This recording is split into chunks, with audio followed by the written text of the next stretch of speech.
दोस्तों आपने अक्सर ये कहते हुए सुना होगा लोगों को मस्ती मजाक में, ब्रो गो टू हेल। मैं आपसे नहीं कह रहा हूँ, लेकिन मैं आपको बता रहा हूँ कि जितनी आसानी से हम इस हेल शब्द का इस्तेमाल करते हैं, क्या हमको आइडिया भी है कि हेल किस प्रकार की जगह है और कितनी खतरनाक है। लेकिन उससे बड़ा सवाल, क्या वाकई में बाइबल हमें बताती है हेल के बारे में कुछ। लो और हम डीप जाते हैं, क्या वाकई में हेल एग्जिस्ट करता है या केवल एक कहानी या मिथ है जो हमारे बीच में सालों से फैलाया जा रहा है। आज हम इस टॉपिक पे बात करेंगे, सो मेक श्योर कि चैनल को सब्सक्राइब करना ना भूलना। अगर वीडियो पसंद आ जाए तो जरूर से शेयर करना और कमेंट सेक्शन में अपनी राय देना ना भूलना। चलो हम वीडियो शुरू करते हैं। तो जैसा कि दोस्तों मैंने आपको बताया कि जितनी आसानी से हम ये हेल नाम का शब्द का इस्तेमाल करते हैं, क्या हमको आइडिया भी है हेल किस प्रकार की जगह है। और जब हम किसी को बोलते हैं ना कि गो टू हेल, क्या हमें सच में पता है कि हम उसको एक्चुअल में कहाँ भेज रहे हैं। क्योंकि ये बोलने के लिए तो बहुत ट्रेंडिंग और बहुत जेनजी वर्ड लगता है कि गो टू हेल ब्रो, लेकिन आपको ये आइडिया नहीं है, तो शायद हम ये जानते नहीं है कि जो हम बोल रहे हैं वो एक्चुअल में कितनी खतरनाक जगह है। तो सबसे पहले ये समझते हैं कि बाइबल हमें इसके बारे में क्या कहती है। क्या बाइबल में हेल नाम के शब्द का या हेल नाम की जगह जो है क्या एग्जिस्ट करती है। तो चलो देखते हैं मत्ती रचित सुसमाचार उसका 25वां अध्याय उसकी 41वीं आयत देखते हैं। और जो वचन मैं आपको देने वाला हूँ, ये वचन जो बोला गया ये खुद यीशु मसीह प्रभु के मुंह से निकला हुआ शब्द है। तो मेक श्योर कि बहुत ध्यान से पढ़ना ताकि आपके दिमाग में कोई शंका ना रह जाए। तब वह बाई और वालों से कहेगा, हे श्रापित लोगों, मेरे सामने से उस अनंत आग में चले जाओ जो शैतान और उसके दूतों के लिए तैयार की गई है। तो बाइबल हमें यहाँ पे क्या बता रही है भैया। देखो सीधी बात है, बाइबल हमें साफ बता रही है कि परमेश्वर जो है यीशु मसीह वहाँ साफ बता रहे हैं, वो खुद बता रहे राजा के बारे में कि राजा उनको क्या बोलेगा, हे श्रापित लोगों। कौन है ये श्रापित लोग? ये वो श्रापित लोग हैं जो आज मसीह को ग्रहण नहीं करते, जो परमेश्वर का ठट्टों में मजाक उड़ाते हैं और जो परमेश्वर से दूर रहते हैं और जो परमेश्वर के वचन को नहीं पढ़ते, ना विश्वास करते हैं, ना उस पर चलते हैं। तो प्रभु का वचन साफ कहता है कि जब राजा आएगा, जब न्याय का दिन आएगा, जब न्याय होगा, तो प्रभु उनको साफ बोल देगा कि भैया ये लाइन तुम्हारी नहीं है, तुम उस लाइन में चले जाओ। तो मैं यहाँ पे एक बात बता दूं, अगर आपको ऐसा लगता है कि प्रभु का आगमन नहीं है तो आप मेरे पिछले वीडियो को जाकर जरूर देख लेना। मसीह लोगों से मैंने ये स्टेटमेंट सुना है कहते हुए, अरे भैया जो होता है वो इसी पृथ्वी पर है, जो भोगना है वो इसी पृथ्वी में भोगना है, कुछ नहीं है, स्वर्ग और जो कुछ है वो इसी पृथ्वी पर है। ये एक सबसे बड़ा झूठ है, क्योंकि सच्चाई ये है, बाइबल हमें साफ बता रही है कि जब राजा आएगा तो वो न्याय करेगा, गेहूं और भूसी को अलग करेगा। वचन हमें साफ बताता है। तो अगर ये हमारी सो कॉल फिलोसफी ये है कि जो कुछ है इस पृथ्वी पर है, तो हम बहुत बड़े अंधे हैं जो नहीं समझ पा रहे हैं कि जो सारी चीजें हम होते हुए देख रहे हैं ये एक्चुअल में यीशु के आगमन को दिखा रही है।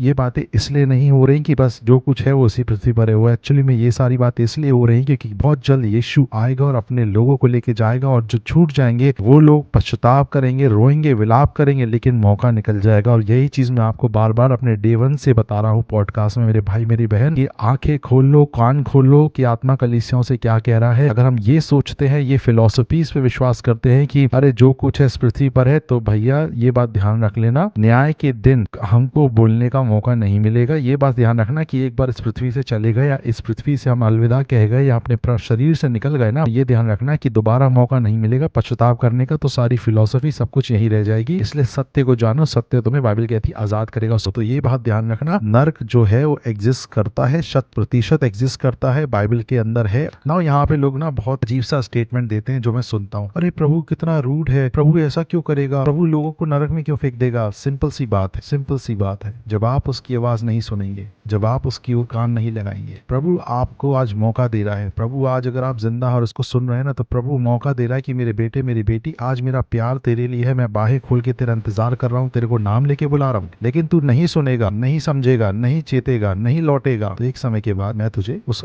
हमेशा के लिए दूर कर दूंगा। ये बात ध्यान रखना। प्रभु पे हम उंगली उठाने के पहले कि प्रभु तो इतना रूड है, वो नरक में फेंक देगा, क्यों फेंक देगा भाई, ये तो गलत बात है। नहीं नहीं नहीं नहीं नहीं, गलत बात नहीं। जब आप अपने स्वर्गीय पिता, अपने सच्चे खुदावन, अपने पिता की आवाज नहीं सुनोगे, उससे रिबेल करोगे, वो तुम्हें बुला रहा है लेकिन तुम उससे दूर भागोगे, वो समय आएगा जब पिता भी तुम्हें बोलेगा मैं तुम्हें नहीं जानता। ठीक है, डोंट बी मिस्टेकन। तो प्रभु रूड नहीं है, प्रभु का प्रेम ही है जो आज आप ये वचन, ये वीडियो देख रहे हो, सुन रहे हो मेरे भाई मेरी बहन। प्रभु का अनुग्रह है जो आज जीवित हो, और एक और मौका आपको प्रभु ने जिंदगी में दिया है कि आप पश्चाताप कर लो और उसके नजदीक आ जाओ उससे पहले की देर हो जाए। तो प्रभु पे उंगली उठाने के पहले हम ये देख लें कि क्या हम सच में प्रभु के नजदीक हैं कि नहीं है। अब हम यहाँ बात करते हैं, उन सवालों का उत्तर देते हैं जब लोग हमेशा बोलते हैं ना, अरे जो है वो उस पृथ्वी पृथ्वी पर है, ऐसा कुछ नहीं है भैया। मैंने अक्सर लोगों को पब्लिकली कहते सुना, अरे देखो हाँ जो है ना वो इस पृथ्वी पर ही है भैया, जो है वो इधर ही काटना है, अच्छा बुरा है वो पृथ्वी पे ही काटना है। अब मैं बता दूं तो उनका कहने का तात्पर्य है क्या नर्क जो है प्रतीकात्मक है? चलो वचन में देख लेते हैं, ठीक है, ताकि उनको भी ये चीज समझ में आ जाए कि भैया जो कुछ है इस पृथ्वी पे नहीं है, इसके बाद जो कुछ है वो हमेशा के लिए है। तो मेरे साथ निकाले लूका 16 उसका 23 और 24 हम पढ़ने जा रहे हैं, जहाँ पे वचन इस प्रकार कहता है, और अधलोक में उसने पीड़ा में पड़े हुए अपनी आंखें उठाई और दूर से इब्राहिम की गोद में लाजर को देखा, और उसने पुकार कर कहा, हे पिता इब्राहिम, मुझ पर दया करके लाजर को भेज दे, ताकि वह अपनी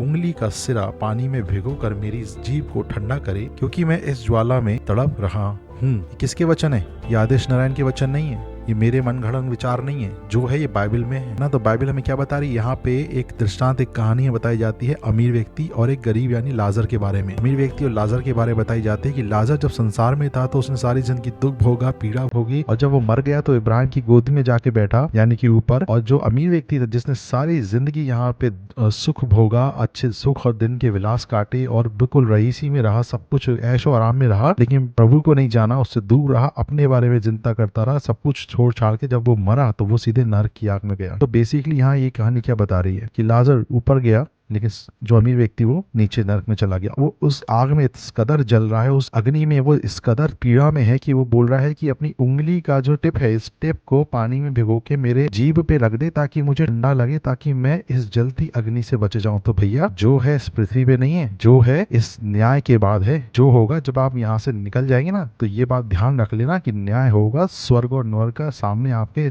किताब रखी हुई है, वचन रखा है, खुल के बता रहा है मेरे मसीह भाई बहन। बाइबल साफ कह रही है इस कदर पीड़ा होगी उस कदर में। अब जो हम बोल देते हैं ना गो टू हेल, जैसा मैंने स्टार्टिंग बताया वीडियो की, जिस आसानी से हम बोल देते हैं गो टू हेल, और हम कई बार अपने शब्दों से किसी की आत्मा को क्या कंडेम कर्स कर रहे हैं कि गो टू हेल। अरे मेरे भाई मेरे बहन, हेल शब्द जितना सुनने में कूल और कितना एंटरटेनिंग लगता है ना, उसकी आग और उसकी तड़प का अंदाजा इस कहानी से लगा लेना, इस वचन से, जहाँ पे वो कह रहा है कि मैं इस कदर जल रहा हूँ कि उस एक सिर का एक पानी का डिप मेरे मुंह में लगा दे, ताकि मुझे मेरी जीभ ठंडी हो जाए। इस कदर पीड़ा, इस कदर अग्नि, इस कदर दर्द है वहाँ, और जिसको हम बहुत आसानी से, आज हम कूल शब्द समझते हैं, जिसको हम बहुत आसानी से हाथ बिल्कुल बातों में ले जाते हैं। आई होप आप समझ पा रहे हो। तो बाइबल यहाँ क्या बोल रही है? नर्क एग्जिस्ट करता है। नर्क केवल एक कहानियां नहीं है, एक मिथ नहीं है, एक कोई बस किसी ने आज मूड बनाया बोल दिया स्वर्ग और नर्क। ना ना ना ना, नर्क एक्चुअल में एग्जिस्ट करता है, और नर्क में हर वो व्यक्ति जाएगा जो आज मसीह के ऊपर विश्वास नहीं करता। तीसरा पॉइंट, क्या नरक की आग में हम अनंत तक रहेंगे? क्योंकि कई लोग ये बोलते हैं अरे नरक की आग जो है वो एक सीमित समय के लिए है, जब शैतान छोड़ा जाएगा उसके बाद फिर सब नरक से बाहर आएंगे। ये मिथ भी मैं यहाँ खत्म कर देता हूँ। मेरे साथ निकाले प्रकाशित वाक्य उसका 20वां अध्याय उसकी 10वीं आयत, जहाँ वचन इस प्रकार कहता है, और उनका भरमाने वाला शैतान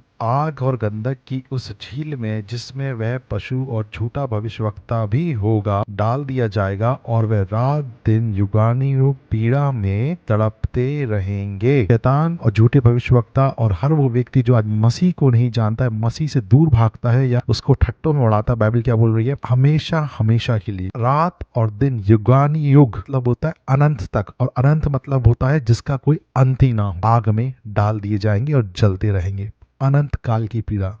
मेरे सारे भाई बहन वो Gen Z Christian bros go to hell वाले जो बोलते रहते हैं ना मस्ती मजाक में, अब पता लग रहा है यहाँ पे क्या लिखा है? अनंत काल तक उसी जगह रहना है, उसी अग्नि में, उसी पीड़ा में, उसी शैतान भैया के साथ रहना है, जो आज आपको बड़ा पैरिटी, पैसा, तरक्की, सक्सेस, पैसा, फेम दे रहा है ना, वही शैतान भैया जो आपको लालच दे रहा है, आज आपको हर चीज का लालच देके आपको बड़ा सगा बना हुआ है। याद रखना, यही शैतान भैया फिर आपको अग्नि में ले जाके आपको खूब पटक पटक के अच्छी तरह आपको तलेगा। ये बात ध्यान रखना। तो जो आज आपका सगा बनाया ना शैतान, कल यही आपको अच्छी तरह लताड़ेगा अंधकार में, उस अग्नि में, क्योंकि असली में उसका घर वही है, नरक में। हालेलुया, विश्वासी बोले आमीन। तो मेरा ये कहने का तात्पर्य ये है कि भैया समय रहते हुए सचेत लो, आंखें खोल लो, क्योंकि आज जीवन है तो धार आपकी आंखों के सामने है, मसीह का प्रेम आपकी आंखों के सामने है, वो बाहें खोल के आपका इंतजार कर रहा है। लेकिन अगर आज चूक गए तो याद रखना हमेशा के लिए चूक गए।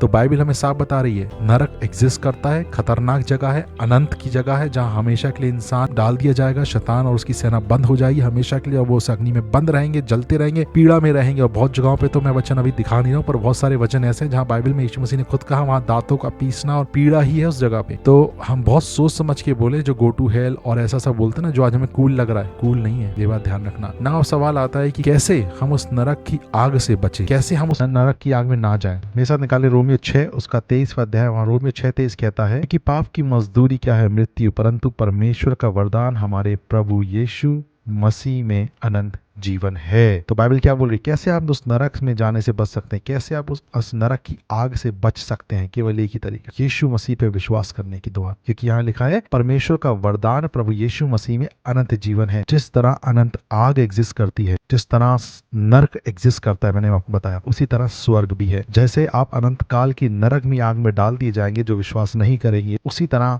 विश्वासी अनंत काल के लिए स्वर्ग में परमेश्वर के साथ रहेंगे। और हर एक विश्वासी यहाँ टाइप करे आमीन, हालेलुया। तो जितने लोग प्रभु पे विश्वास करते हैं मेरे भाई मेरे बहन, ये बात ध्यान रखना, अनंत काल के स्वर्ग राज में हम परमेश्वर के साथ समय बिताएंगे और उसके साथ रहेंगे और वो हमारे साथ रहेगा। केवल एक ही तरीका है, कोई शॉर्टकट नहीं, कोई हैक और क्रैक और टॉम डिक हैरी वाला कोई फंडा यहाँ काम नहीं आएगा। केवल एक ही तरीका है जिससे आप परमेश्वर के राज्य में जा सकते हैं, नरक की आग से बच सकते हैं। वो है परमेश्वर के उस उद्धार को जो यीशु मसीह ने करा है, उस क्रूस पे जो उसने हमारे लिए करा है, उस पे विश्वास करके प्रभु को अपना उद्धारकर्ता ग्रहण करके अपने जीवन को प्रभु के सामने समर्पित करके, जब तक जीवन है, मौका है, उद्धार चख लो, उद्धार पालो और प्रभु यीशु मसीह आपको अनंत काल का जीवन देगा। यही एक आखिरी और केवल उपाय है उस नरक की आग से बचने का। सो अब आपको क्या लगता है, क्या वाकई में स्वर्ग और नरक यही है पृथ्वी पे? क्या आपको लगता है कि स्वर्ग और नरक सही में एग्जिस्ट करता है? कमेंट सेक्शन में अपनी राय जरूर देना मेरे मसीह भाई बहनों। और अगर वीडियो पसंद आया तो अपने मसीह भाई बहनों को जरूर शेयर करना, ताकि हर वो मसीह भाई बहन जो सो कॉल्ड ब्रो है, जो गो टू हेल कहता रहता है, ताकि वो सच्चाई को जाने की हेल वाकई में कितनी दर्दनाक और कितनी खतरनाक जगह है जाने के लिए। और साथ ही में जरूर से चैनल को सब्सक्राइब करना ना भूलना। और मिलूंगा मैं आपसे